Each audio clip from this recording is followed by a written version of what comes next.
Vamos a, les decía que estamos en este jueves en continuidad con el tema que veíamos ayer miércoles, el Señor está cerca.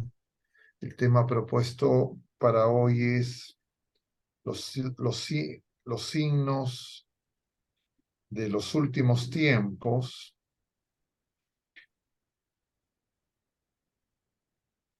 Y esto está a su vez en continuidad con lo que hemos venido viendo la semana pasada, que, como ustedes recordarán, el jueves pasado el tema fue la impostura religiosa, el miércoles de la semana pasada la gran apostasía, y estamos siguiendo estos temas que tienen que ver con signos de los últimos tiempos por dos motivos. Uno primero es porque ya estamos por acabar el año litúrgico. El año litúrgico, como saben ustedes, no acaba igual que el año calendario, que acaba el 31 de diciembre.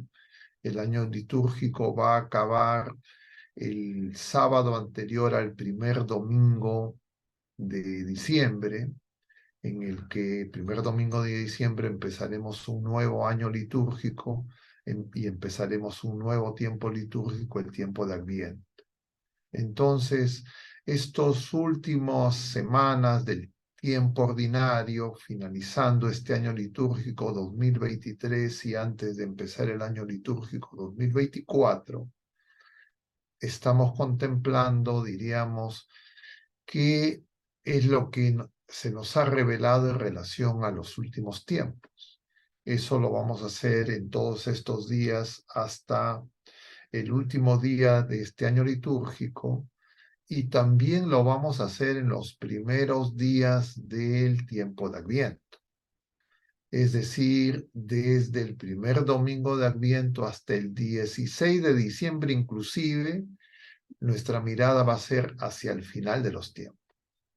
Recién a partir del 17 de diciembre empezaremos a contemplar el misterio de la primera venida del Señor, de la encarnación y del nacimiento del Señor en Belén de Judá, que celebraremos el 25 de diciembre, el 24 de diciembre a medianoche. Entonces, dado que eso es lo que la Iglesia, mejor el Espíritu Santo a través de la Iglesia nos propone, tenemos que entender que este tiempo, estos días son de preparación. Y lo veíamos claramente en el Evangelio del domingo, que acaba de pasar, domingo de la 32ª semana, donde hemos empezado a leer el capítulo 25 de San Mateo. El próximo domingo y el domingo de la solemnidad de Jesucristo, Rey del Universo, volveremos a leer 3 domingos sucesivos el Evangelio según San Mateo capítulo 25, que junto con el capítulo 24 son en San Mateo discursos escatológicos. Es el discurso escatológico que está contenido en el capítulo 24 y en el capítulo 25. Y este año que estamos por terminar es el ciclo A, es decir, es un año donde los domingos contemplamos el Evangelio según San Mateo. El próximo año, que empezaremos el primer domingo de diciembre, será el ciclo B y contemplaremos los domingos principalmente a San Marcos. Y entonces, por esa razón, ¿a qué me refiero con eso? Que vamos a ver ya en este año el capítulo 24 de San Mateo, que junto con este 25 que estamos viendo los domingos son discurso escatológico. Nosotros estamos haciendo referencia a lo que nos enseña San Mateo, porque no lo vamos a ver en los días de semana y tampoco en los domingos. Y entonces vamos, por esos motivos, estamos viendo estos tiempos finales y vamos a revisar juntos lo que nos enseña el capítulo 24 de San Mateo. Hemos visto ya algunos fragmentos la semana pasada, pero quiero que tengamos eso en mente. Entonces, si tuviéramos que resumir, diríamos, el final de los tiempos en la Sagrada Escritura está anunciado en el Antiguo Testamento, disperso en distintos libros, los más significativos, Isaías, Zacarías, Daniel, Ezequiel y Joel. Y en el Nuevo Testamento, en los Evangelios, está en los tres sinópticos, en Marcos en el capítulo 13, en Mateo en el capítulo 24 y en el capítulo 25, y en San Lucas está una parte en el capítulo 17 y otra parte en el capítulo 21. Justamente a partir del día de ayer estamos viendo esos fragmentos del discurso escatológico que están en el capítulo 17 de San Lucas. La lectura de ayer y la lectura de la de hoy y la de mañana, perdón, la de hoy y la de mañana son parte del discurso escatológico de San Lucas capítulo 17. Si ustedes pueden anotar, yo creo que sería bueno que anoten, porque si les estoy diciendo estas cosas, claro, se van a olvidar y se van a hacer una confusión, pero si lo tienen anotado, pueden volver con calma, abrir sus Biblias y revisar estas cosas, que son cosas, diríamos, básicas. No les estoy hablando de nada que para teólogos, no. Es lo que nos propone la Iglesia y el orden que nos está presentando la Iglesia y que nos ayuda a aprovecharlo mejor. Bueno, entonces, dado que el tema hoy día es los signos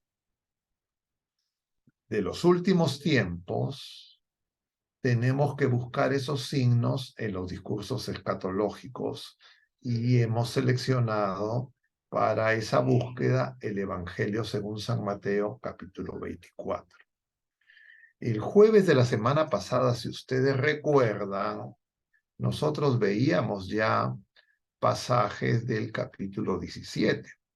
Ayer también los hemos mencionado y simplemente para que hagamos la relación entre Lucas 17 y luego ustedes vean Lucas 21, con Mateo 24 les voy a presentar brevemente lo que corresponde a las lecturas de San Lucas de este capítulo 17 que hemos visto hoy y que vamos a ver mañana. Entonces, bueno, el capítulo 17 empieza hablando de los escándalos, luego se habla de esta piedra de molino, que más le valdría a los que escandalizan a los pequeños, a la corrección fraterna, al aumento de la fe. Se nos habla además de cómo el Señor viene a servirnos, todo esto lo comentábamos ayer de alguna forma, y que esto ya lo veíamos el día martes, sí, el día de ayer, perdón, de estos leprosos, y este leproso que se postra ante el Señor, lo reconoce como el Señor, y el Señor le va a decir, solo este ha venido a dar gloria a Dios, es decir, reconoce en Jesucristo la gloria de Dios. Inmediatamente después es el pasaje de hoy, versículo 20, unos fariseos, dice el Evangelio, le van a hacer una pregunta al Señor, pero también le va a decir el Señor ya no a los fariseos, sino a los discípulos. Es decir, con Jesús hay fariseos y hay discípulos, están yendo hacia Jerusalén. Los fariseos ven estos signos, estas curaciones que está haciendo Jesús inmediatamente hacen la relación con el reino, porque para los judíos piadosos era claro que las curaciones eran signos de la venida del Mesías, de la venida del reino. Y entonces, ¿cuándo va a venir? Dice, el reino, le pregunta, ¿cuándo llegará el reino de Dios? Y Jesús le responde, el reino de Dios viene sin dejarse sentir. De lo que está hablando el Señor es que Él es el reino ya está presente, está ante ellos y es tan manso y humilde el Señor que ellos no se dan cuenta ni entienden.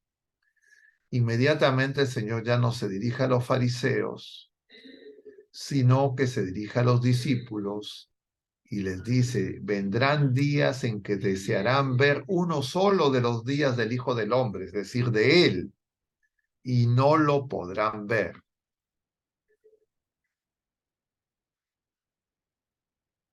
Y luego, dice el Señor, les dirán, vean, está aquí, está allá, no vayan, no corran detrás, porque como un relámpago fulgurante que brilla de un extremo a otro del cielo, así serán los días del Hijo del Hombre.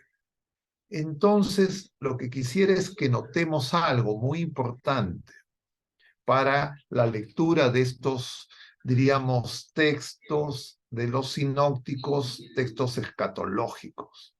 El Señor está hablando simultáneamente del reino como su presencia en ese momento ante ellos, está yendo hacia Jerusalén, pero cuando usa esta expresión como relámpago, ya no se refiere a lo que va a ocurrir en su primera venida, sino lo que va a ocurrir en su segunda venida. Y habla del Hijo del Hombre en su día. Es decir, este versículo 24 es un discurso escatológico. Y luego el Señor nuevamente dice, pero antes es preciso padecer mucho, es decir, la cruz, Jerusalén. Inmediatamente, lo vamos a ver mañana, el Señor empieza a hablar de los días de Noé. Es decir, que la gente no se va a dar cuenta. O en los días de Lot, es decir, no se van a dar cuenta hasta que se manifiesten los signos. Y entonces hago referencia a esto para que nos demos cuenta. Voy a cerrar un momento, pero creo que no he estado compartiendo, ¿no? Y no me han dicho nada ustedes. Yo que estaba entusiasmado, que lo estoy haciendo compartir y nadie me ha dicho que no estaba compartiendo. Bueno, vamos a mostrarlo, pues. Ya, entonces, esto es lo que les he estado diciendo. Este es el texto, Lucas 17. Esto hemos empezado a verlo el lunes. Y luego de la curación de este leproso que va a darle gracias, cura 10, pero uno solo se acerca al Señor. Aparecen estos fariseos que le dicen al Señor cuándo va a llegar el reino. Y el Señor dice, va a llegar sin dejarse sentir. Les van a decir, está aquí, esto allá. El Señor les dice, ya está entre ustedes. Y luego le dice a los discípulos, es decir, está hablando simultáneamente con los fariseos y con los discípulos. Vendrán días en que querrán ver el día del Hijo del Hombre. Acá se refiere a los días finales, porque en ese momento a él lo están viendo. Les dirán, vayan aquí, allá. Vendrá como un relámpago. Todo esto es escatológico. Porque ellos en ese momento lo están viendo. Pero simultáneamente va a haber un momento en que, como nosotros, solamente vamos a ver signos. Y entonces habla de la cruz, habla de los días de Noé, de los días de Lot. Y con eso había cerrado. Entonces, estos versículos, como lo vamos a ver en pocos minutos, también están en San Mateo. No exactamente igual, pero están las mismas enseñanzas. Voy a dejar de compartir. Ahora sí. Entonces, si yo tuviera que recapitular lo que les estamos diciendo hasta el momento es, la segunda venida del Señor todavía no se ha producido, ocurrirá al final de los tiempos, cuando venga todo el mundo lo va a reconocer, pero esa segunda venida es una segunda venida de un Señor que no se ha ido, pero que está misteriosamente presente entre nosotros. Por eso en el tiempo de Adviento se conjuga el verbo venir en tres. En pasado, el Señor ya vino, nació en Belén de Judá, de María, nuestra Madre Santísima, en la encarnación, en su nacimiento, en su vida oculta y en su vida pública. Jesús ya vino y en su Pascua nos ha redimido, ha ascendido a los cielos, pero se ha quedado con nosotros misteriosamente. Entonces, el Señor ya vino, pero el Señor también viene en presente continuo. Ahora que hemos empezado este tema, hemos hecho la oración y le hemos pedido al Señor, porque nos dice que cuando dos o más están reunidos en su nombre, Él está.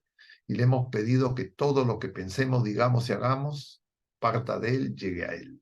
El Señor está en medio de nosotros y está en nosotros. El reino ya está, pero está oculto. Está oculto porque el Señor quiere reinar primero en nuestros corazones. Quiere reinar en cada uno de nosotros y cada uno de nosotros tiene que librar el combate espiritual para poder ser, diríamos, vigilantes y esperar al Señor con las lámparas encendidas, como veíamos en el domingo, Mateo 25. Y entonces el Señor ya vino, el Señor viene permanentemente a nosotros, viene en los sacramentos, viene en la oración, está en nosotros, Él vigila con nosotros, Él trabaja con nosotros, Él no se aparta de nosotros, nosotros nos podemos apartar de Él. Pero incluso cuando nos apartamos de Él, Él está esperando que le abramos nuestro corazón. Pero Él va a volver a venir. Y cuando venga por segunda vez ya va a venir glorioso y todo el mundo lo va a reconocer, va a venir como un relámpago. Pero en un momento que la gente no va a estar despierta, no va a estar atenta, va a ser como en tiempos de Noé, como en tiempos de Lot. Los que estamos llamados a estar vigilantes somos nosotros, los que hemos recibido el don de la fe, la esperanza y la caridad, y tenemos que estar con las lámparas encendidas. Pero para estar vigilantes hay que conocer los signos que el Señor mismo nos ha dejado. Y entonces por eso es que el tema de hoy es los signos. Y vamos a revisarlos en lo que se nos ha revelado en el Evangelio según San Mateo capítulo 24. Voy a compartir ese pasaje, el capítulo 24 de San Mateo de la Biblia de Jerusalén.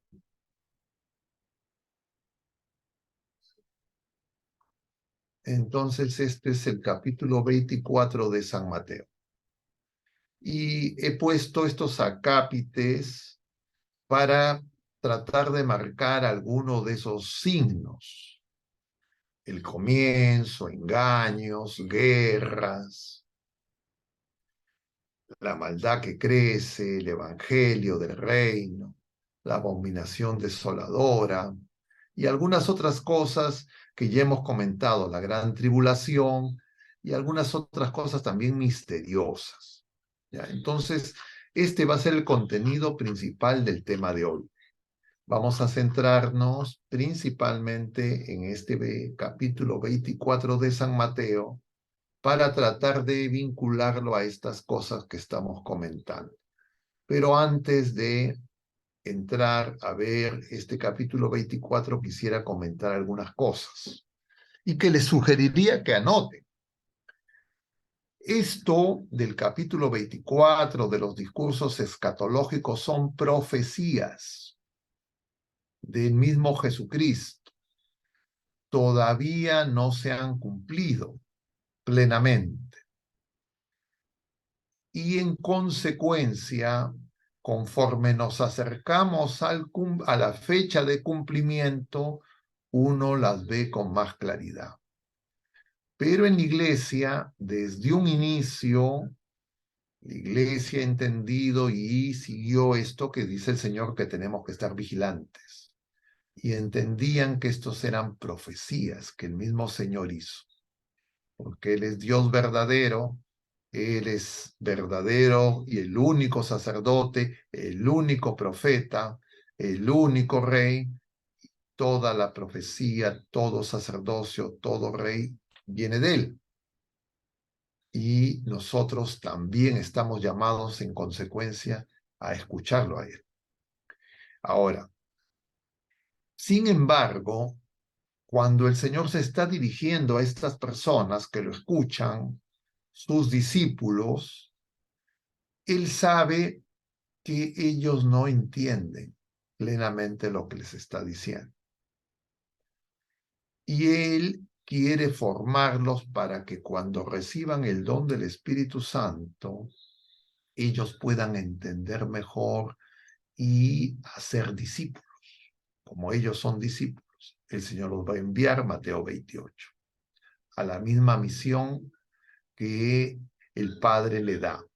Y es la misión de la iglesia peregrina, es la misión de cada bautizado, de cada uno de nosotros.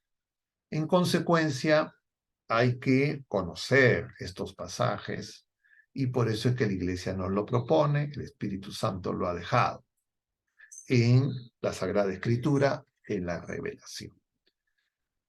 Pero estos pasajes se entienden en relación con las profecías del Antiguo Testamento y en muchos casos, como nos enseña la iglesia, hay una relación que se dice tipo-antitipo.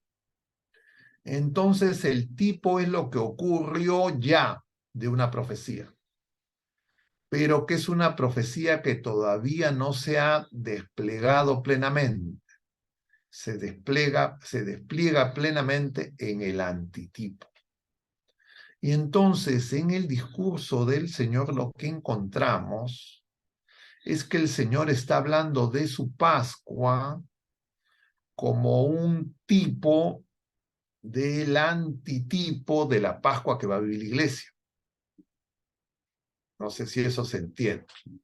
Es decir, lo que le ha pasado a Jesucristo cabeza en su Pascua, de alguna manera al final de los tiempos lo va a vivir la iglesia. Eso es lo que el catecismo recoge bajo el acápite, la prueba final de la iglesia, que veíamos la semana pasada, si ustedes recuerdan.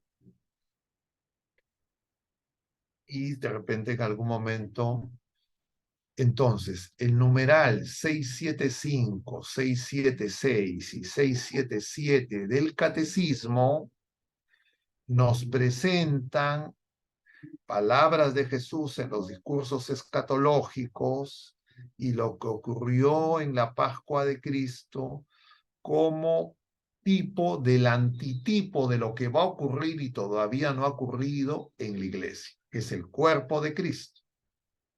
Porque lo que se está produciendo es un gran parto, donde el reino se va a desplegar plenamente, y eso empieza por el rey, que es la cabeza, pero también se tiene que dar en la iglesia, que es el cuerpo, y a través de la iglesia al mundo entero, a todas las criaturas humanas.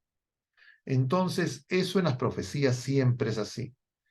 Cuando se refieren a Jesucristo, entonces todo lo que el Antiguo Testamento habla de Jesucristo es tipo de lo que en la plenitud de los tiempos es el antitipo. Esa es la terminología, digamos, que se usa teológicamente para las profecías. Ahora, hay algunas profecías del Antiguo Testamento que todavía no se han cumplido. Les pongo un ejemplo. Daniel. algunos pasajes de Ezequiel, algunos pasajes de Zacarías, algunos pasajes de Joel, se han cumplido en parte en Jesucristo cabeza, pero todavía no se han cumplido plenamente porque se tienen que cumplir simultáneamente en el pueblo de la primera alianza y en el pueblo de la nueva alianza. No sé si con eso los estoy complicando. Tal vez cuando veamos los textos lo voy a volver a mencionar para que se entienda. Entonces, con eso en mente, vamos ahora al Evangelio según San Mateo, capítulo 24, con la anotación, recordándole la anotación que ya les he hecho. El capítulo 24 de San Mateo tiene un paralelo en Marcos 13 y tiene un paralelo en Lucas. Una parte en Lucas 17 y una parte en Lucas 21. Lucas 17, no todo Lucas 17, sino justamente lo que estamos leyendo hoy y mañana. Es decir, esa pregunta acerca del reino y qué va a pasar después cuando aparezca como en un relámpago, dice el Señor. Bueno, entonces con eso en mente vamos a Mateo 24.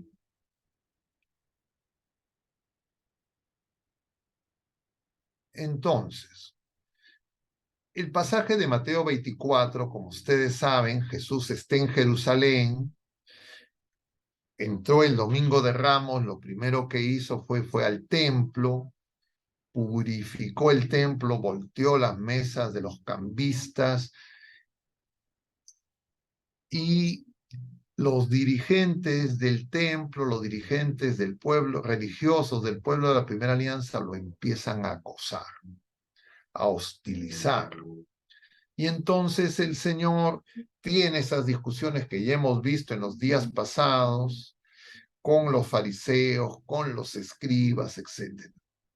Pero luego el Señor se aleja, ya no entra en esas discusiones y empieza a darle enseñanza a sus discípulos. Mateo 24 empieza Jesús, va al templo, se retira del templo y se le acercan sus discípulos y le señalan las construcciones del templo. No dice la construcción del templo, sino las construcciones del templo. Algunos interpretan que se referían al templo y también a las edificaciones de las autoridades del pueblo de la Primera Alianza. Y él le respondió a los discípulos, esto no está en el texto, esto yo lo he agregado, por eso lo he puesto entre paréntesis. ¿Ves todo esto? ¿Ven todo esto? Yo les aseguro, no quedará piedra sobre piedra que no sea destruida. Aquí el Señor está haciendo una profecía que nosotros sabemos que se ha cumplido en el año 70 después de Cristo, cuando el templo fue destruido. Hasta ahora sigue destruido, solo hay un muro. Tiene un matiz de la respuesta que aparece en Juan, capítulo 2, que ustedes saben que en Juan, en el Evangelio según San Juan, hay 3 visitas del Señor a Jerusalén. Y en el capítulo 3 de San Juan, en el capítulo 2 y 3 de San Juan, Jesús está en Jerusalén, luego de el milagro, el signo de Caná de Galilea. Y entonces ahí es donde el Señor en Juan va a estar en el capítulo 2, donde el Señor también va a purificar el templo y donde le van a decir al Señor con qué autoridad haces esto, y el Señor va a hablar de su cuerpo. Así lo dice Juan, se refiere a su resurrección, pero nosotros tenemos que entender que el templo es el cuerpo de Cristo. y el Señor de alguna manera está haciendo referencia simultáneamente a su pasión, a la destrucción del templo de Jerusalén, como tipo de lo que va a ocurrir con la iglesia al final de los tiempos. Entonces, luego de eso van al Monte de los Olivos. Y sentado él en el Monte de los Olivos, se acercan nuevamente los discípulos y le preguntan al Señor. Estas enseñanzas son para los discípulos. A Jesús lo sigue una multitud, pero no todos son discípulos. ¿Quiénes son los discípulos? Los que escuchan al Señor. Los que aplican y ponen en práctica lo que el Señor les enseña. Por eso es que también lo veíamos en Lucas 15, una multitud sigue al Señor, el Señor voltea y les dice, quien quiere ser discípulo mío, que se niegue a sí mismo, si no ama más a su que no me ama más que a su padre, que a su madre, etcétera, que a sí mismo no puede ser discípulo mío si no toma su cruz, no puede ser discípulo mío. Entonces, hay una enseñanza para los discípulos. El Señor quiere que nosotros los bautizados seamos discípulos, pero para poder ser discípulos tenemos pues que escucharlo. Y tenemos que escucharlo en la Santa Misa, en la oración. Y entonces Él nos va a explicar. Y estas cosas las dice a sus discípulos. Pero si nosotros decimos, bueno, es que esto no interesa, ya total, yo simplemente rezo mi rosario, entonces yo estoy diciendo, ¿sabes qué? No está, por supuesto no significa que está mal rezar el rosario, pero lo que sí estaría mal es decir, oye, yo no quiero ser discípulo. Cuando María nos acoge, porque, como dice San Juan, somos discípulos amados. O sea, la relación mariana no es independiente de ser discípulo. ¿Recuerdan ustedes? Juan 19, Jesús está en la cruz, está María, está el discípulo amado y el Señor ve a su madre y le dice, mujer, he ahí a tu hijo, ve al discípulo amado, he ahí a tu madre. Entonces el tema del discipulado es muy importante. Nosotros, en la Iglesia Católica, hemos descuidado el discipulado. Es decir, hemos descuidado escuchar, amar la Sagrada Escritura leída en la Sagrada Tradición. A diferencia de los que se han apartado de la Santa Iglesia. Los discípulos de Lutero son más, diríamos, asiduos en intentar ser discípulos del Señor. La paradoja es que no acogen a María. Y nosotros podemos tener una paradoja en sentido opuesto. Decimos que acogemos a María, pero no escuchamos al Señor. Y entonces no seguimos lo que dice el Señor en Caná de Galilea, a través de María, que le dice a esos siervos, hagan lo que les dice. Y entonces nosotros tenemos que escuchar lo que nos dice. Porque hay personas que dicen, no vean, no lean esos pasajes. No interesa los signos. No, si el Señor nos dice esos signos y está hablando a los discípulos es porque Él quiere que nosotros estemos vigilantes para poder ayudar a otras personas. Entonces, diríamos, conocer la Sagrada Escritura y conocer la tradición, es decir, la doctrina, son inseparables. El problema es que nosotros eso lo descuidamos y eso lo convierte en muchos aspectos en el riesgo de un pelagianismo. A la inversa, solo doctrina y una sagrada escritura sin amor nos puede convertir en gnósticos. ¿De acuerdo? Entonces volvamos al documento. Entonces, Los discípulos, si Jesús les va a decir, ven todo esto, yo les aseguro, no va a quedar piedra por sobre piedra. Luego los discípulos vuelven a preguntar, es decir, esto es oración. Nosotros en la oración escuchamos lo que el Señor nos dice, muchas cosas no entendemos y le podemos volver a decir al Señor. Y entonces le dicen, dinos, ¿cuándo sucederá eso? Se refieren a la destrucción del templo. ¿Cuál será la señal de tu venida? Es otro tema.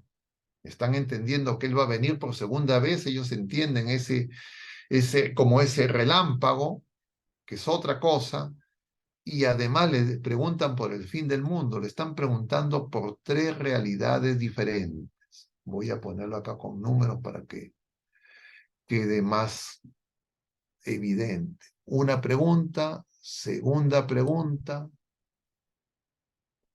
tercera pregunta. Y entonces es lo que el Señor va a desarrollar en este capítulo 24. Voy a cerrar nuevamente para hacer una siguiente nota sobre el capítulo 24. El capítulo 24 nos presenta de manera compacta, resumida, lo que desarrolla San Juan en el Apocalipsis. Es decir, leer el Apocalipsis, la revelación, no se puede entender sin leer los discursos escatológicos del Señor. Y a su vez las otras profecías que están en el Nuevo Testamento, leídas con las del Antiguo Testamento que todavía no se han cumplido. Entonces, volvamos al documento. Entonces el Señor va a empezar a hablar del comienzo. Y lo primero que va a inmediatamente, luego de las preguntas, lo primero que va a referir el Señor no son los engaños. Jesús les respondió, miren, que no les engañe nadie. Si el Señor nos dice que no nos engañe nadie, es porque van a haber muchos engaños. Y entonces, ¿por qué dice el Señor? Porque vendrán muchos usurpando mi nombre, es decir, viniendo en el nombre del Señor y diciendo yo soy Cristo y engañarán a muchos. Entonces se está hablando de esos engaños, de esa apostasía, como veíamos en la semana pasada. Inmediatamente empieza a hablar de las guerras. Oirán también hablar de guerras y rumores de guerras.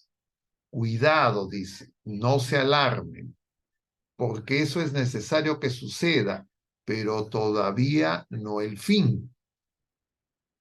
Pues se levantará nación contra nación y reino contra reino, y habrán en diversos lugares hambre y terremotos. Todo será el comienzo de los dolores de parto, de alumbramiento. Es decir, hay signos que son previos. Voy a cerrar un momento. Porque esto de las guerras y rumores de guerras, tengamos en cuenta que esto ha ocurrido ya varias veces. La caída del Imperio Romano fue una cosa terrible. Por supuesto, la destrucción de Jerusalén por las tropas de Tito Vespasiano antes fue terrible. Pero después hemos tenido nosotros en el siglo XX, las guerras napoleónicas, terrible, papa apresado, y luego hemos tenido, pues, Primera Guerra Mundial, Segunda Guerra Mundial, bomba atómica incluido. Entonces,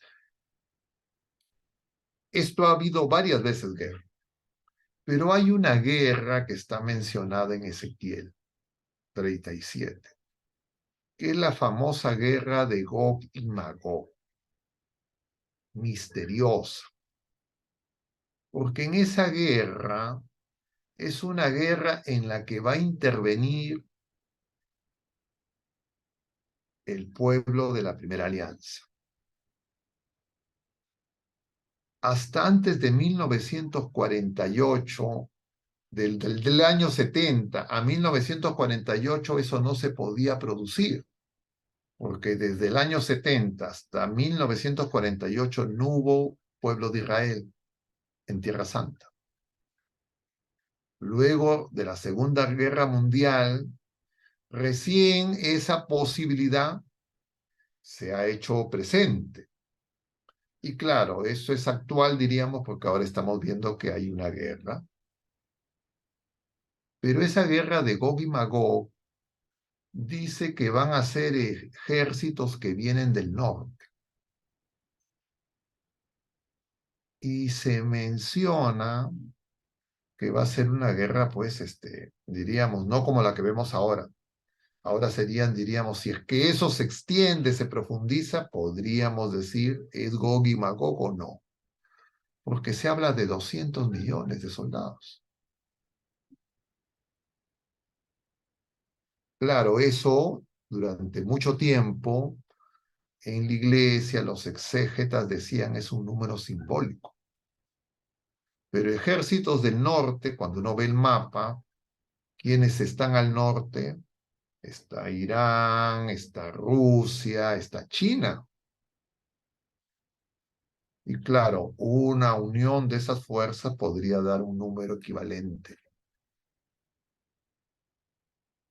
Esa guerra es la que va a ser, diríamos, pacificada por el anticristo. Entonces va a haber guerras, etcétera, pero en algún momento va a haber una guerra más extendida. Y por eso es que, claro, las personas que conocen las profecías están muy alertas, tanto los rabinos como los musulmanes, como los seguidores de Lutero, y nosotros también tendríamos que saber que eso existe. Pero no es para alarmarnos, porque todo eso es para saber que el Señor ya está cerca, que era el tema que veíamos ayer. Entonces, esto no se ve como alarma, sino se ve al contrario, como decimos, Maranatá, ven Señor Jesús, porque queremos que venga, ¿no es cierto? Esa guerra no se va, esa guerra es la que va a significar, diríamos, la pacificación del anticristo que va a prometer paz y seguridad. Va a aparecer como un pacificador. Voy a volver al documento.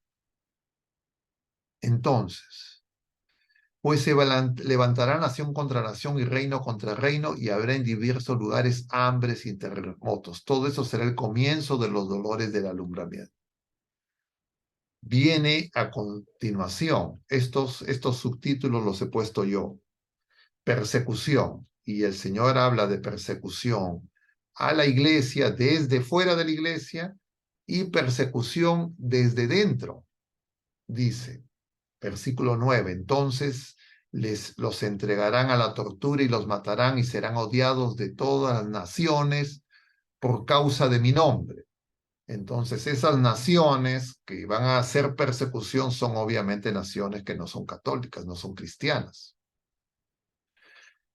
Muchos se escandalizarán entonces y se traicionarán y odiarán mutuamente. Y nosotros veíamos capítulo 17, el escándalo.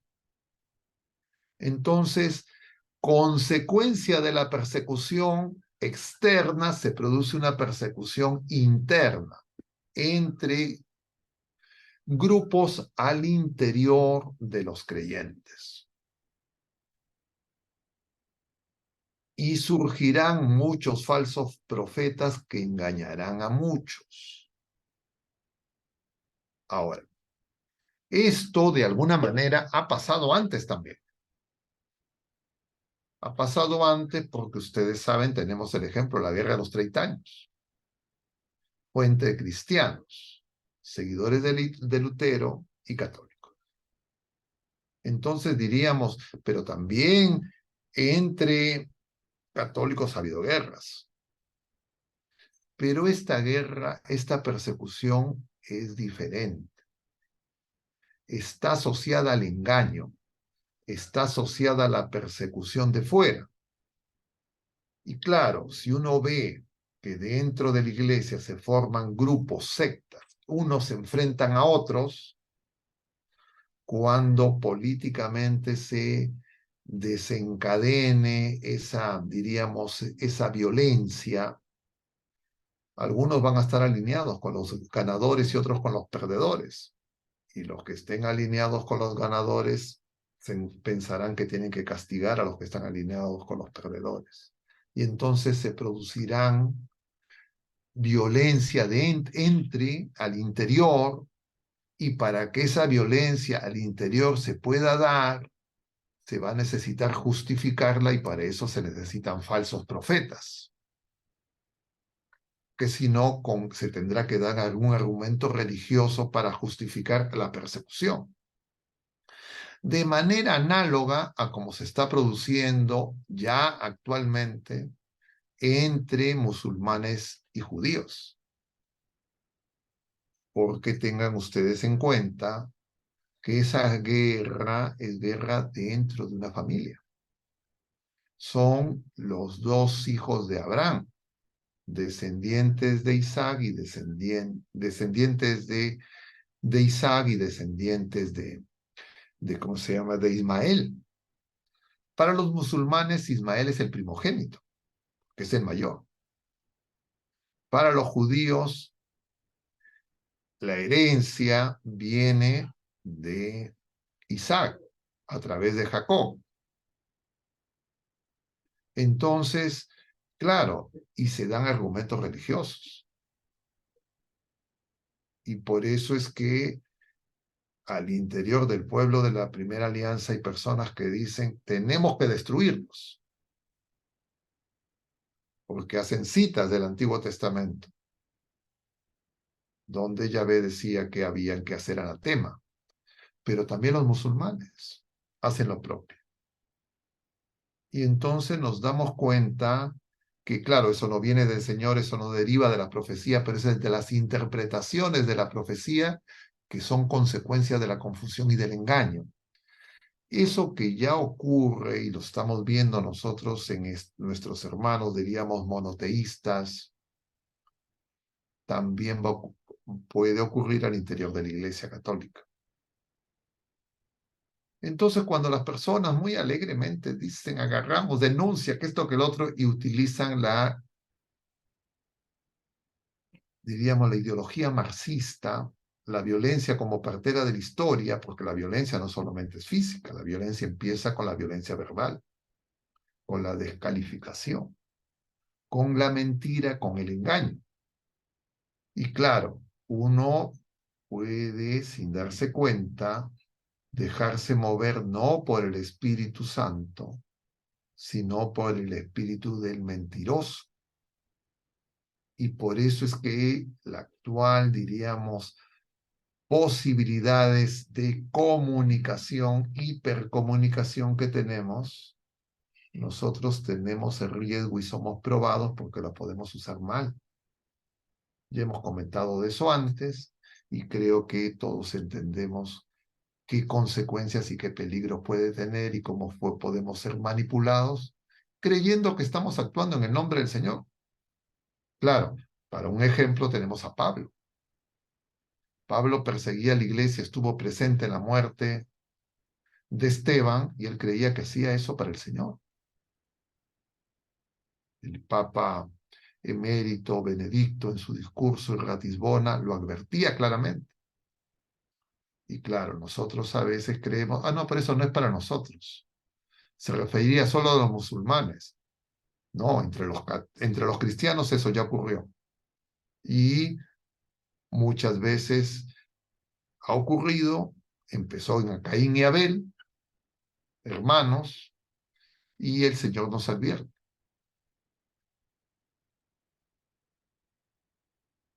Entonces, eso va a traer como consecuencia un crecimiento en la maldad. Este acápite, nuevamente, no está en la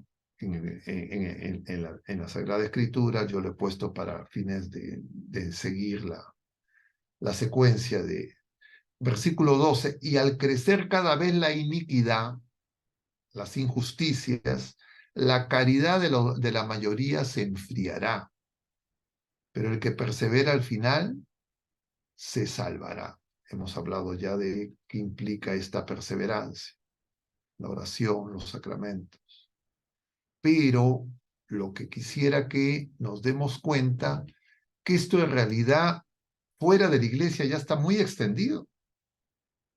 El aborto, la eutanasia, y acabamos de ver este niño en Reino Unido asesinado sin que los padres puedan hacer nada, y la gente que reclama estas cosas como derecho, pero si es que además empiezan estos enfrentamientos que el Señor nos dice, no van a ser solamente de fuera, van a ser también de dentro. Voy a volver a compartir. Entonces dice, además, otro signo, el Evangelio del Reino. Se proclamará esta buena noticia del reino en el mundo entero para dar testimonio a las naciones, y entonces vendrá el fin. Y aparece este otro signo. Cuando vean pues la abominación de la desolación anunciada por el profeta Daniel, erigida en el lugar santo, esto sí está en el texto, el que lea que entienda, entonces los que estén en Judea huyan de los montes. Y acá yo he puesto esta pregunta, ¿a quién se dirige? ¿A qué se refiere esto de la abominación desoladora? Y tiene que ver con los que le estaba comentando de los tipos y los antitipos. Daniel es un profeta en tiempo del exilio en Babilonia. Él profetiza lo que va a ocurrir en tiempos de Antíoco Epifanes. Daniel es anterior a Antíoco Epifanes, que, como ustedes saben, puso la estatua de Zeus dentro del templo de Jerusalén. Eso fue lo que desencadenó la guerra de los macabeos, que le hemos leído primer y segundo libro de los macabeos. Entonces a eso se le llama la abominación desoladora. Pero Jesús está dando un discurso escatológico y está haciendo referencia a algo que ocurrió en el Antiguo Testamento, en tiempos del helenismo, de la globalización helenista. Dicho sea de paso, nosotros estamos viviendo también un proceso de globalización. Entonces, eso que ocurrió ya en el tiempo de Jerusalén es un tipo de algo que va a volver a ocurrir, de un antitipo. El tema es, el tema es misterioso porque, claro, estas cosas no. El que le entienda dice, ¿a quién se dirige? Yo pongo como pregunta. Porque inmediatamente el Señor empieza a hablar y parecería que esto se refiere a los acontecimientos anteriores a la destrucción del templo. Dicho sea de paso, los romanos también pusieron una estatua en el templo de Jerusalén.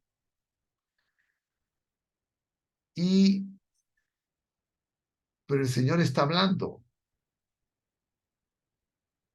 Es tipo, ¿cuál es el antitipo?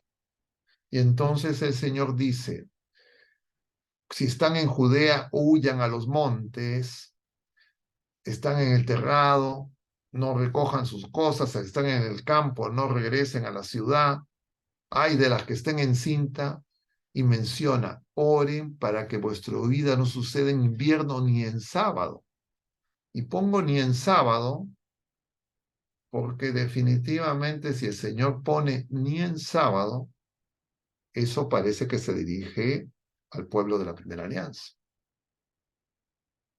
Porque para nosotros el sábado no tiene mayor significación.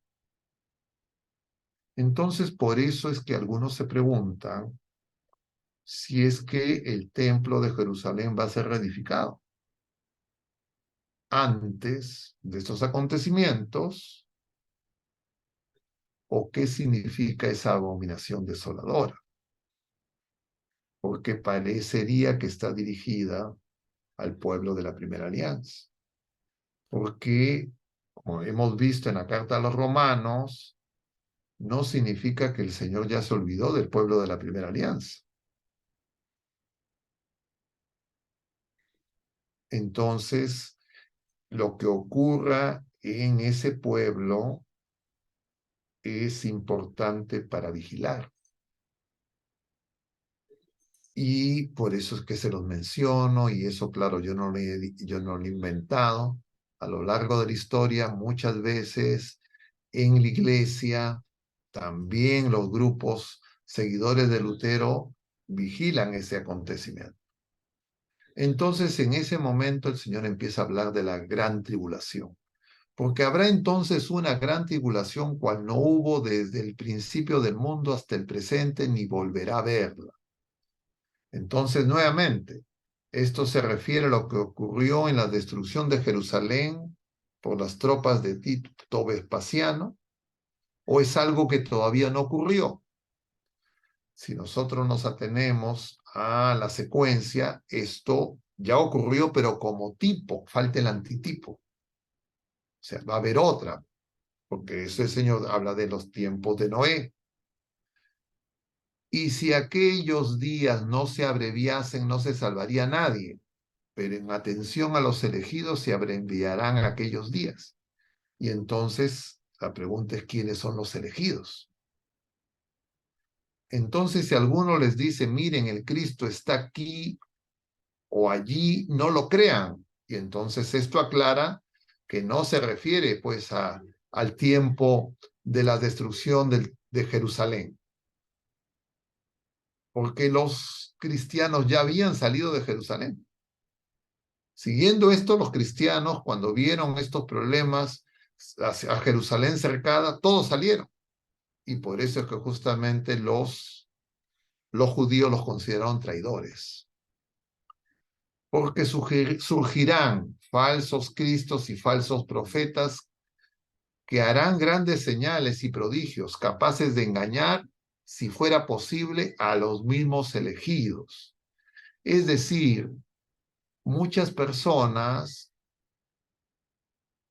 cuando se habla de la gran tribulación, ven dos cosas. Y acá me remito a lo que dice el libro del Apocalipsis. Como ustedes saben, tal vez lo han escuchado, no lo tienen tan presente, pero en el libro del Apocalipsis, que es un libro lleno de símbolos y complejo, hay lo que se llama, diríamos, sectenarios, grupos de 7. Las 7 iglesias, los 7 sellos, las 7 trompetas. Entonces, estos sectenarios, hay uno, diríamos, se cumplen 6, pero hay uno que es antes de la segunda venida, que es la séptima trompeta. Esa séptima trompeta se va a producir, no, diríamos, hay una tribulación que es producto de la acción humana y del maligno, de los engañados por el maligno y el odio entre nosotros porque se enfría la caridad. Eso va a producir una tribulación. Y esa maldad va a tener signos cósmicos, terremotos, etc. Pero además hay una tribulación que es consecuencia de la acción divina, de la séptima trompeta. Esa última trompeta es para la purificación final, la última oportunidad. Es una purificación en la experiencia del dolor. Y eso misteriosamente está señalado, pero no hay, diríamos, unanimidad ni acuerdo de qué significa. Pero muchos identifican que cuando se empieza a mencionar la gran tribulación en Mateo 21, 24, versículos 21, 22, se está hablando nuevamente de esta relación donde el tipo sería la destrucción de Jerusalén, que tuvo a su vez el tipo en el exilio de Babilonia, pero que tiene un antitipo que todavía no se ha producido. Y eso va a ser antes o cuando se manifieste el anticristo. Y dice el Señor, miren, se los he predicho. Así que si les dicen, estén en el desierto, no salgan, estén en los aposentos, no lo crean. Porque como en el relámpago, y esto está también en Lucas 17, lo hemos leído, como el relámpago sale por el oriente y brilla hasta el occidente, así será la venida del Hijo del Hombre. Es decir, ya cuando viene el Señor a derrotar al anticristo. Donde está el cadáver, ahí se juntarán los buitres. Y inmediatamente después de la tribulación de aquellos días, el sol se oscurecerá, la luna no dará su resplandor, las estrellas caerán del cielo y las fuerzas de los cielos serán sacudidas. Entonces aparecerá la señal del Hijo del Hombre. Y entonces se golpearán el pecho todas las razas de la tierra y verán al Hijo del Hombre venir sobre las nubes del cielo con gran poder y majestad. Esto está en Daniel 7. Él enviará sus ángeles con sonora trompeta. Se entiende que se refiere a la séptima trompeta de la que habla el Apocalipsis. Y reunirán de los cuatro vientos a sus elegidos desde un extremo de los cielos hasta el otro. De la higuera aprendan esta parábola. Cuando ya sus ramas están tiernas y broten las hojas, sepan que el verano está cerca. Así también ustedes, cuando vean todo esto, sepan que Él está cerca, a las puertas. Yo les aseguro, y aquí el Señor ya está hablando de la destrucción de Jerusalén como tipo del antitipo. El cielo y la tierra pasarán, pero mis palabras no pasarán. Mas de aquel día y hora nadie sabe nada, ni los ángeles del cielo, ni el Hijo del Hombre. Sin embargo, tenemos los signos para vigilar, no sabemos día ni hora. Y nuevamente, como en días de Noé, antes del diluvio, velen porque no saben qué día vendrá vuestro Señor. Y ahí voy a cerrar, y ahí voy a dar por terminado este tema de los signos. Es un poco denso, he tratado de ajustarme a lo que está en el Evangelio y en la Sagrada Escritura para que no sea algo especulativo de lo que nosotros opinamos o pensamos o deseamos, sino de lo que el Señor le dice a sus discípulos, y si nosotros queremos ser sus discípulos, tenemos que conocer lo que el Señor nos dice. Claro, como les decía, esto se entiende en conjunto con los otros discursos escatológicos en los otros evangelios sinópticos, también con lo que señala San Juan, especialmente en el Apocalipsis, y lo que está en general en todo el Nuevo Testamento. Yo no sé si ustedes tienen algún comentario o pregunta, pero ahí yo me detendría a ver si es que quieren que se comentara algo o preguntar. Gracias por su paciencia, los sobrevivientes. Padre, buenas noches. Habían dos preguntas de tema de la semana pasada que no se registraron en su momento, están aquí. A No sé ver, si quiere empezar por esas y luego pasar a otras dos que están a ver, del tema de hoy. Decía, padre, ¿acaso esos signos de los tiempos están siempre presentes desde el inicio de la nueva era en que vivimos? O sea, ¿es que vivimos el fin desde el principio? Esa es la pregunta, ¿no? a ver, eso se entiende cuando nosotros nos damos cuenta que hay una dimensión personal en nuestra relación con el Señor y nuestros hermanos que ya partieron, ya han vivido todo esto Ujú, personalmente. Hay familias, grupos étnicos, iglesias que han desaparecido. Estos también ya han vivido todo esto. Pero hay un momento en que lo va a vivir universalmente ya la humanidad entera. Eso todavía no se ha producido. Entonces la vigilancia alude a la vigilancia personal, porque el día que nos toque a nosotros vivir estos acontecimientos personalmente, todavía no sabemos ni el día ni la hora, y será cercano a cuando nos toque partir de la vida presente, también nuestros familiares, pero en algún momento esto ocurrirá universalmente. Claro, no a las escalas, diríamos, como está en el discurso escatológico, pero a una escala personal. No sé si con eso Sí, sí. ayuda a entender un poco la respuesta a lo que entiendo de esa pregunta. Y la otra pregunta, padre, que quedó pendiente era, ¿qué significa que el impío se sentará en el santuario de Dios y proclamará que él mismo es Dios? O Esto, sea, ¿quiere decir que puede tomar el papado? esto es el misterio, pues, de la abominación desoladora, ¿ya? Lo que se entendía cuando ocurre esto en tiempos, diríamos, de Antíoco Epifanes, o cuando ocurre también en tiempos de Tito Vespasiano en el Templo de Jerusalén. En esa época, los emperadores se consideraban Dios. Entonces, el anticristo es el impostor porque él va a decir que él es el verdadero Cristo. Él va a reclamar para él lo que le pertenece al Señor, y muchos lo van a seguir.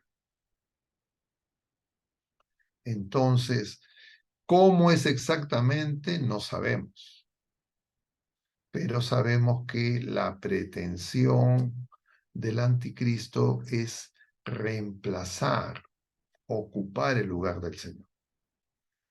Para que eso se dé, se necesita que la fe se produzca esa apostasía de la verdad de la que nos habla el catecismo.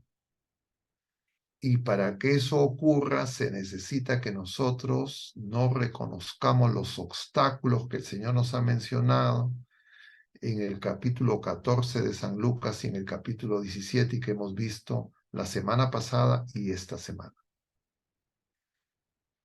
Y que entre nosotros se produzca una división y un enfrentamiento que haga que en lugar de seguir a Cristo, sigamos a las sectas y a las facciones que se pueden formar, que es el plan del enemigo, de Dios y de nosotros, como ya ocurrió en otras ocasiones. Por eso es que lo veremos en el capítulo 18, este sábado, el Señor va a hablar justamente del tema de la justicia, con esa parábola del juez inicuo, para explicar que hay que orar sin desfallecer. Entonces, parecería que ahora las personas creen que es más importante nuestros comentarios, nuestras opiniones y, entre comillas, nuestros enfrentamientos en las redes sociales que la oración. Y eso es una trampa. Quien quiera oír, que oiga. Y si nosotros queremos ser discípulos del Señor, tenemos que ver a la primera discípula. Y entonces pregúntense cuando les caigan en la tentación de compartir, de ponerle like a esas cosas que de repente personas en sus pasiones creen que con eso descargan algo y entre comillas están haciendo algo. Pregúntenle en oración al Señor, ¿esto es tu voluntad que haga eso? ¿Eso es tu justicia? Y dígale a nuestra Madre Santísima, ¿tú harías eso? ¿Tú quieres que hagamos eso? Porque el Señor nos ha anticipado lo que va a pasar. Y claro, no nos damos cuenta cómo las ideologías del mundo, que conocemos todos, este tema de la violencia como partera de la historia, estos enfrentamientos en la esfera política, deportiva, militar, nacionales, etcétera, también se dan en la esfera religiosa y no se van a dar solamente contra la iglesia, sino dentro de la iglesia. Y para eso dentro de la iglesia se tienen que organizar grupos antagónicos. No sé si Padre, hay algún otro comentario o pregunta. había otras preguntas. Los signos de los últimos tiempos, según la Sagrada Escritura, no será espectacular, como señala el mundo. ¿Podríamos decir entonces que no será sensible para el mundo? Es que parecería, cuando el Señor dice en el capítulo 17 que no será espectacular, se refiere al reino. Se refiere a cómo las criaturas libres hacemos su voluntad o nos rebelamos contra él. Eso es algo que no es ostensible. Entonces el reino del Señor está cerca, está entre nosotros, el Señor se ha quedado a través de sus sacramentos en su iglesia, está presente en nosotros los bautizados, nosotros somos templo de Dios, pero lo que va a ocurrir al final de los tiempos van a ser signos, diríamos, macro. ¿Ya? Entonces, cuando hacíamos referencia al Evangelio de hoy en Lucas 17, eso hay que leerlo pues en continuidad, por eso les decía que Lucas 17 hay que leerlo en continuidad con Lucas 21 y es un paralelo con Mateo 24. Pero si es que de repente no me expliqué bien, lo voy a volver a repetir. Porque eso es muy importante, porque si no, entonces no somos pues discípulos, porque el Señor nos dice, eso está escrito, todas estas cosas son citas textuales de la Sagrada Escritura, de los Evangelios, Biblia de Jerusalén. Entonces, Lucas 17. El Evangelio que hemos visto hoy es este que está acá. Dice, 20. Luego de la curación del leproso, le preguntan los fariseos, ¿cuándo llegará el reino? Y entonces el Señor dice, el reino de Dios viene sin dejarse sentir. Se refiere a su presencia terrena, a su presencia manso y humilde. Pero cuando el Señor venga por segunda vez, va a venir de manera manifiesta, como un relámpago fulgurante. Y el Señor además nos anticipa que antes de esa venida, como un relámpago fulgurante, van a haber estos signos, pues, que estamos mencionando. Entonces, yo no sé si es que no estoy siendo ordenado en la presentación y no se entiende, porque de la pregunta me parecería que no se entiende. Entonces, a ver, el Señor en su primera venida ha venido manso y humilde,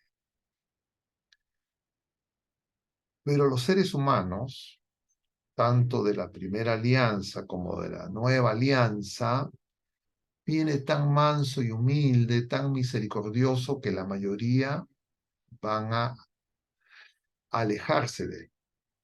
Lucas 18, encontraré fe cuando vuelva, y eso va a producir esa gran apostasía.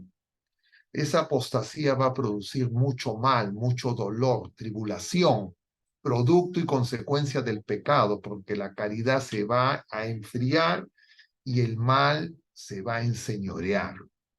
Y entonces eso va a producir violencia, odios, divisiones, persecuciones dentro y fuera de la iglesia. Y va a producir guerras, y entre esas guerras, esa guerra profetizada de Gog y Magog, o que va a hacer que el anticristo aparezca como pacificador prometiendo paz y seguridad. Y entonces los que no acepten al anticristo como Señor enseñorado, como esa abominación de la desolación ocupando el lugar de Dios, de Cristo mismo, van a ser perseguidos.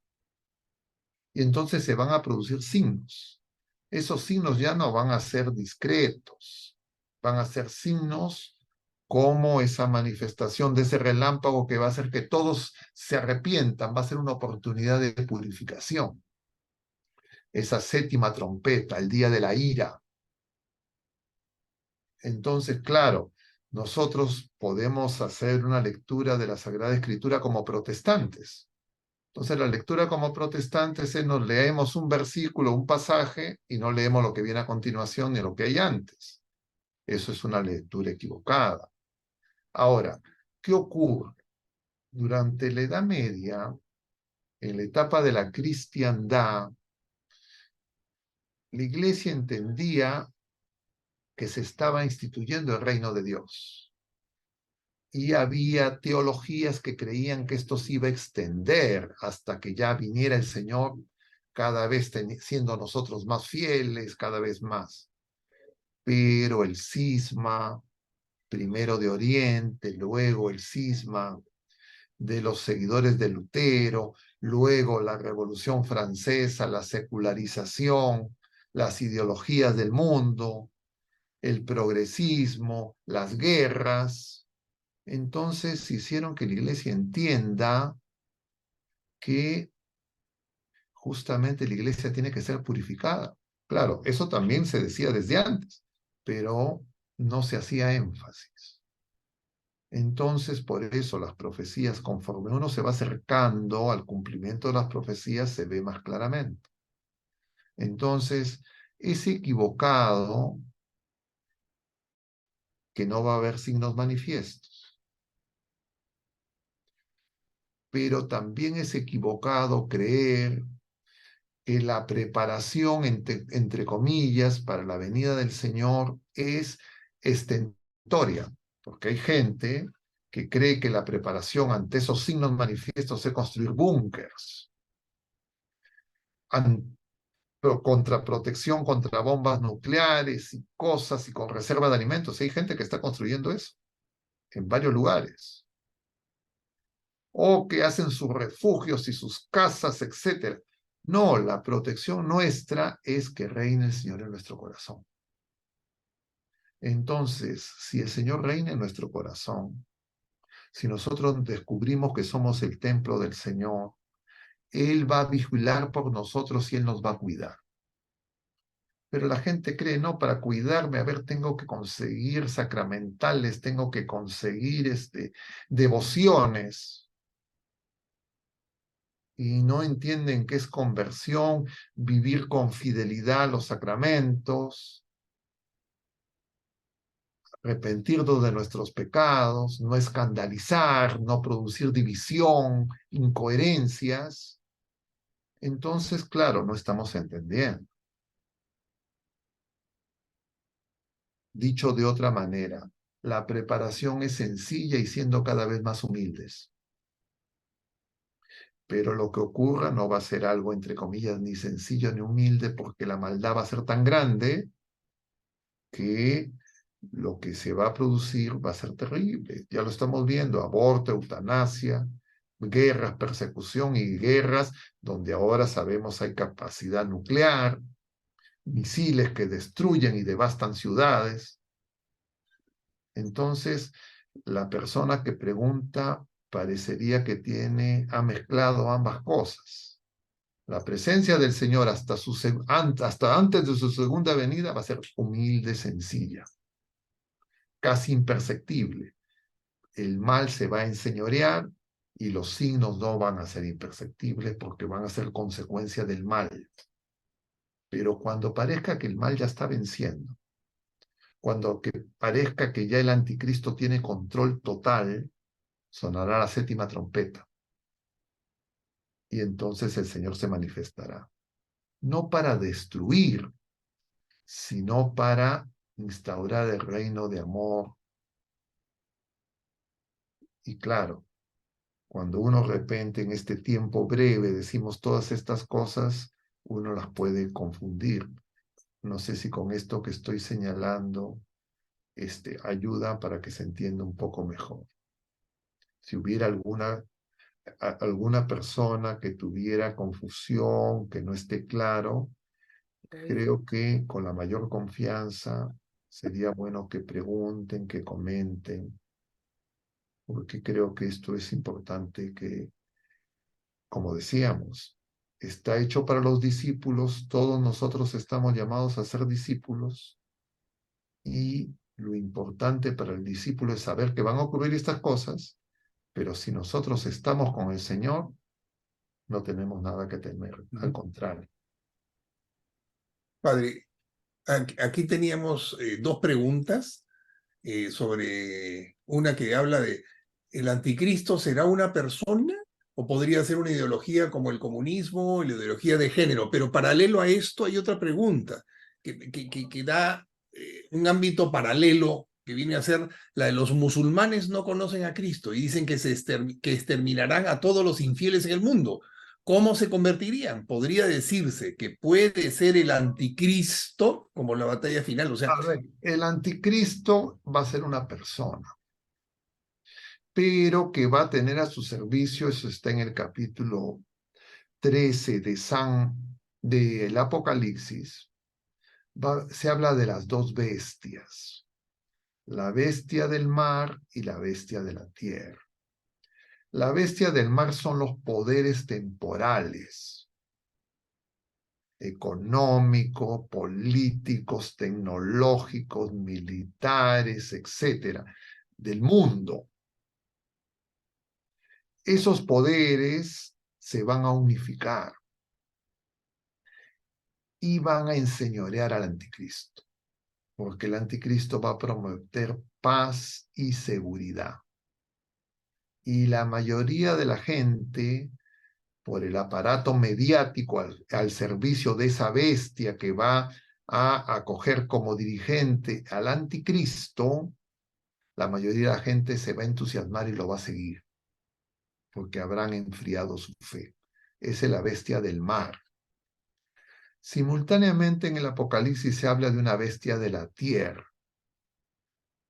Sabemos que el mar representa el poder temporal, el mundo, y la tierra significa, diríamos, la religión, la dimensión, diríamos, de búsqueda de Dios, donde sabemos que hay tres religiones monoteístas que reconocen al Padre de nuestro Señor Jesucristo. Dos de ellas, los judíos y los musulmanes, no reconocen a Jesucristo como Hijo de Dios. Los musulmanes lo reconocen como un profeta más, pero no es el Señor. Un santo, pero no Dios. Esas creencias religiosas se van a enfrentar. El libro de Daniel habla de eso. Habla de esas cabras que van a alimentar la violencia por la división alimentada por el maligno. Y se va a producir esas persecuciones contra los cristianos, primero de fuera y luego entre cristianos. Y entonces, para pacificar eso, se van a unificar todas esas creencias religiosas en la bestia de la tierra, porque el discurso va a ser como ya ha habido antes y ahora también hay, que los fanatismos religiosos producen violencia. Y como los fanatismos religiosos producen violencia y lo que queremos es paz, se va a producir un irenismo, una falsa paz, de un sincretismo religioso donde Jesucristo ya no va a ser el Señor. Y va a aparecer un falso profeta que va a avalar al anticristo porque va a decir que este es el pacificador, todos queremos la paz. Y entonces eso al principio va a entusiasmar, pero luego va a venir una tribulación producida por el anticristo, persiguiendo a los que se mantengan fieles o no lo reconozcan a él como Dios. Y antes de que, entre comillas, cuando parezca que el anticristo ya triunfó, se manifestará el Señor y aparecerá esa manifestación del Hijo del Hombre. En resumen, ¿se entiende el asunto? Entonces, cuando nosotros vemos las cosas sueltas, porque alguien dice por acá es este otro, es justamente no vayan por aquí, no vayan para allá. Nosotros tenemos que conocer la revelación pública, lo que dice la revelación del Señor. Y eso está contenido, repito, los discursos escatológicos y en el Apocalipsis. Y los textos que están vinculados en el Nuevo Testamento. Y los que aún no se han cumplido del Antiguo Testamento. Lo que sabemos es que el Señor ya venció.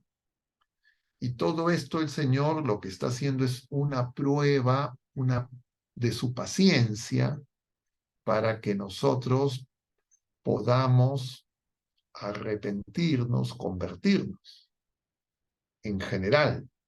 Entonces, claro, si nosotros tuviéramos un poco de mayor conocimiento, entonces no haríamos esa pregunta. ¿Y cómo va a hacer eso el Señor?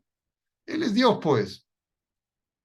Entonces, el libro del Apocalipsis, perdón, el libro de los Hechos de los Apóstoles, a ver si lo puedo conseguir. El libro de los Hechos de los Apóstoles nos habla de algo muy importante que a veces no nos damos cuenta.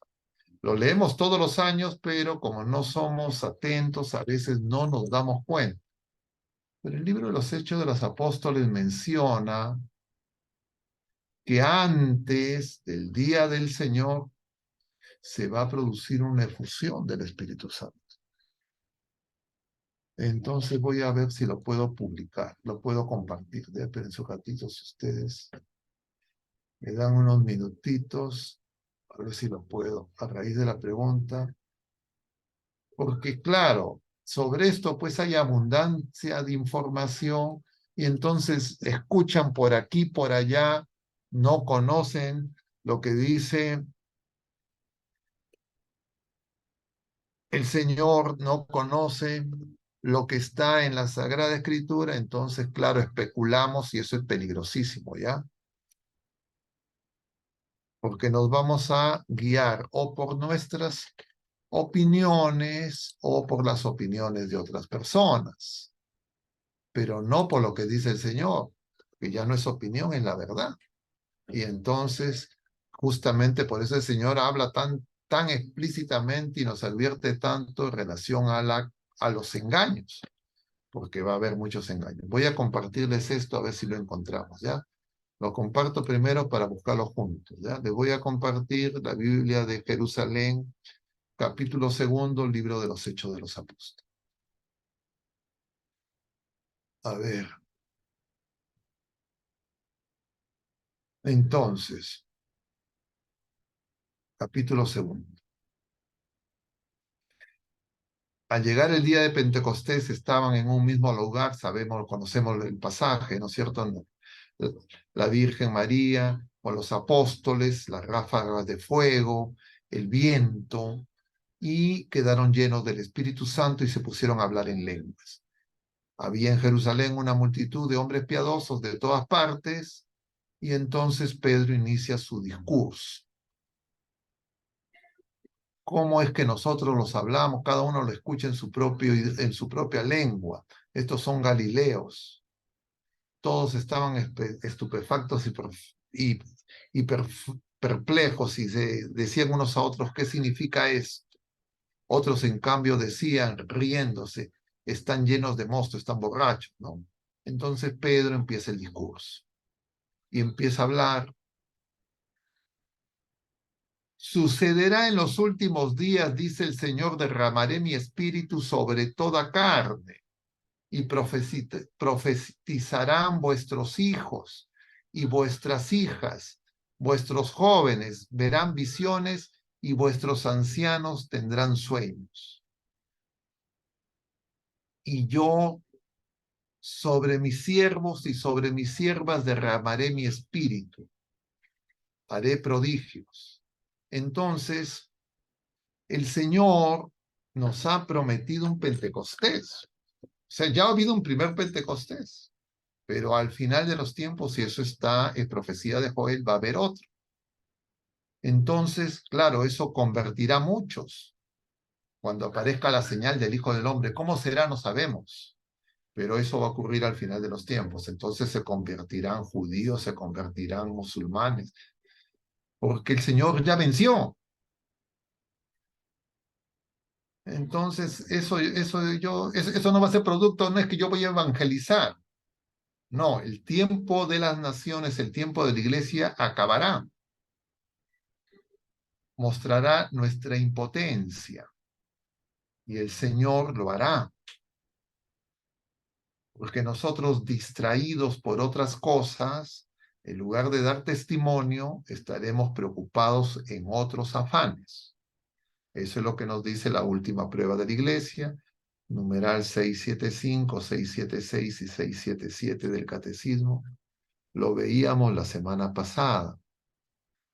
A ver, lo voy a poner para que lo vuelvan a recordar. ¿Dónde está la última prueba de la iglesia? A ver, esto ya lo hemos mencionado, ¿ya? Este es el tema de la semana pasada y hacíamos una serie de citas que hemos visto, que menciona el mismo catecismo, pero todo esto se desprende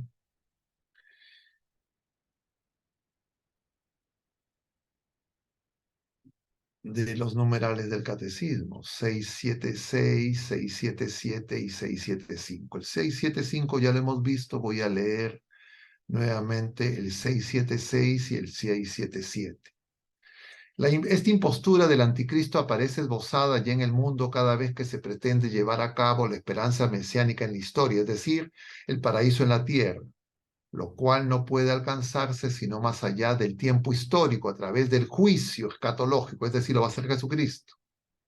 Incluso en su forma mitigada, la Iglesia ha rechazado esta falsificación del reino futuro hecho por los hombres con el nombre de milenarismo, sobre todo bajo la forma política de un mesianismo secularizado, es decir, lo que decía el paraíso en la tierra, intrínsecamente perverso. La Iglesia dice, solo entrará en la gloria del reino a través de esta última Pascua en la que seguirá su Señor en su muerte y resurrección. El reino no se realizará, por tanto, mediante un triunfo histórico de la Iglesia, porque va a aparecer estas dos bestias, en forma de un proceso creciente, sino de una victoria de Dios sobre el último desencadenamiento del mal, es decir, del anticristo, que hará descender desde el cielo a su esposa. El triunfo de Dios sobre la rebelión del mal toma la forma de juicio final. Entonces, ¿cómo lo va a hacer el Señor? Él es todopoderoso, pues. Con el aliento de su boca, dice el libro del Apocalipsis. Entendemos con la infusión del Espíritu. El Señor puede convertir de las piedras hijos de Abraham, como decía a esos que querían hacer callar a los niños hebreos a la entrada en Jerusalén el domingo de Ramos. No sé si hay alguna otra pregunta, comentario. Sí, hay otra pregunta, padre, sobre el tema de la tribulación o de los ataques a la iglesia, la persecución. Un hermano pregunta si entonces estamos dispuestos al martirio a semejanza de los padres de la iglesia, ¿no? Esa es una pregunta que indudablemente... Cada quien tendrá que responder, pues. Eso cada Claro. quien lo tiene que examinar en su conciencia y decir, oye, soy cobarde, me muero de miedo, no quiero ni siquiera un uñero, Ujú, y entonces me gusta la comodidad, no quiero negarme en nada. Claro, ujú, entonces ujú, probablemente el Señor misericordioso no me va a pedir eso. ujú. Pero si es que el Señor me está pidiendo eso y yo no me estoy preparando porque no lo quiero seguir, entonces lo que va a pasar es que yo soy el que voy a perseguir a otros. Ujú. Y la otra pregunta, padre, era ¿cómo actuar frente a tanta información en los medios de comunicación que causa alarma cuando se trata de dar a conocer situaciones de guerra, epidemia, desastres Por eso hay que naturales? conocer lo que nos dice el Señor. Justamente por eso estamos tocando este tema. Ujú, Para ujú, que ustedes sepan que el Señor nos enseña, misericordiosamente nos ha dejado signos, porque Él quiere que nosotros no nos desesperemos, no tengamos miedo, porque el Señor nos advierte que el miedo pues nos hace caer en la desesperanza y fácilmente nos podemos dejar llevar por esas pasiones y caer en engaños. Y entonces necesitamos, como vamos a ver este sábado, oración persistente, va a decir el Señor. Entonces, así sí entendemos lo que dice nuestra Madre Santísima, que hay que hacer oración. Pero esa oración es para ser discípulos en primer lugar.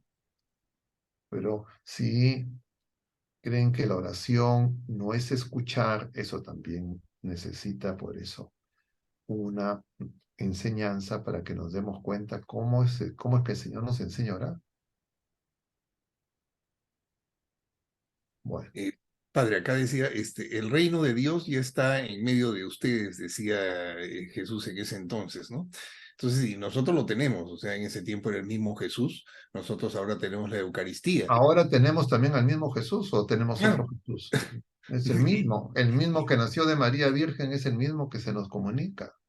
y de ahí dice también los que decimos sí a Jesús, o sea, estos siervos inútiles que somos nosotros, formamos parte de ese reino. Y Él quiere, o sea, el Señor quiere que cada uno de nosotros extendamos su reino. ¿Cómo extender su reino, Lo Padre? que Él quiere que nosotros hagamos su voluntad y que nosotros demos testimonio de vida coherente para que no escandalicemos a personas, a los pequeños. Y escandalizamos cuando nos dividimos, cuando nos atacamos, cuando nos partidarizamos y cuando no tenemos una fe viva, una firme esperanza y una ardiente caridad. Y entonces el Señor, como somos siervos inútiles, Él viene a servirnos. Él viene a hacerlo por nosotros, porque nosotros no lo podemos hacer. Lo que nosotros tenemos que luchar es para que no nos apartemos de Él. ¿Cómo nos apartamos de Él? Con los apegos, con el pecado, con nuestra poca fe.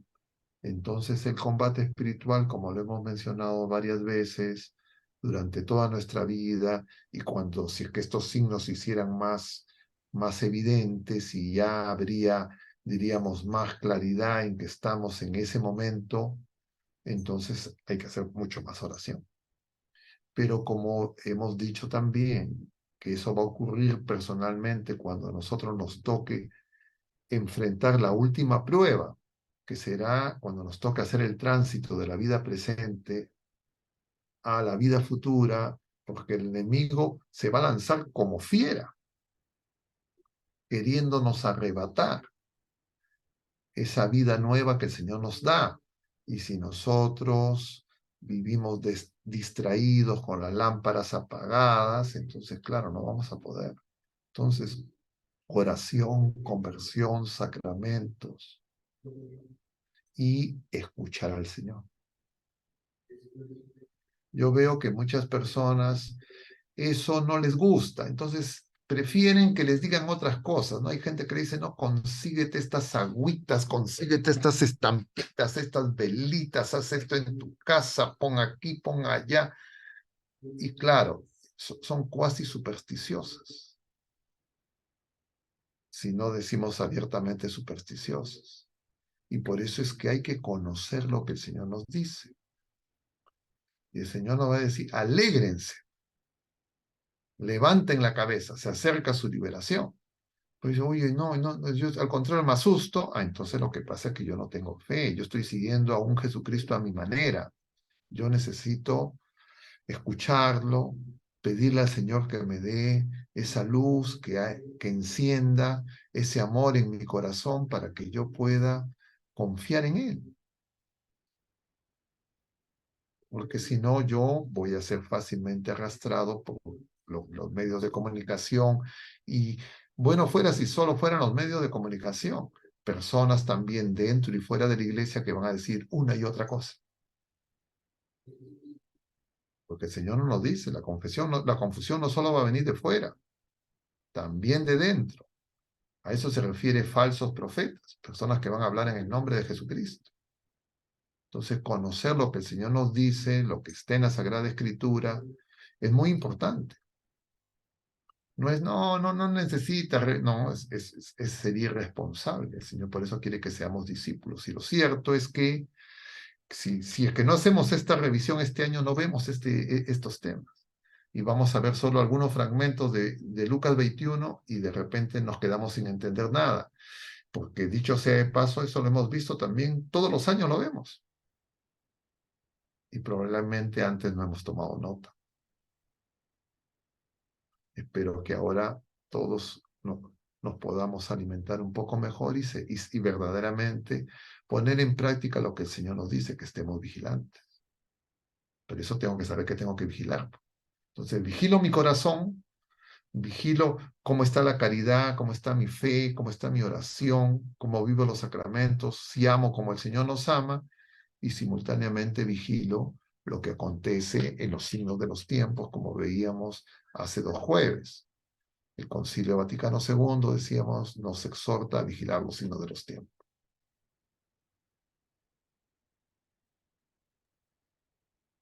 Ok, padre,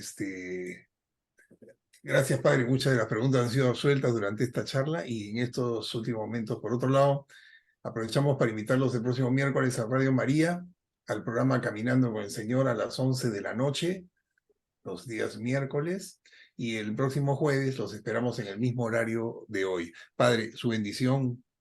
Muchas gracias por la paciencia, nos hemos extendido más de lo habitual.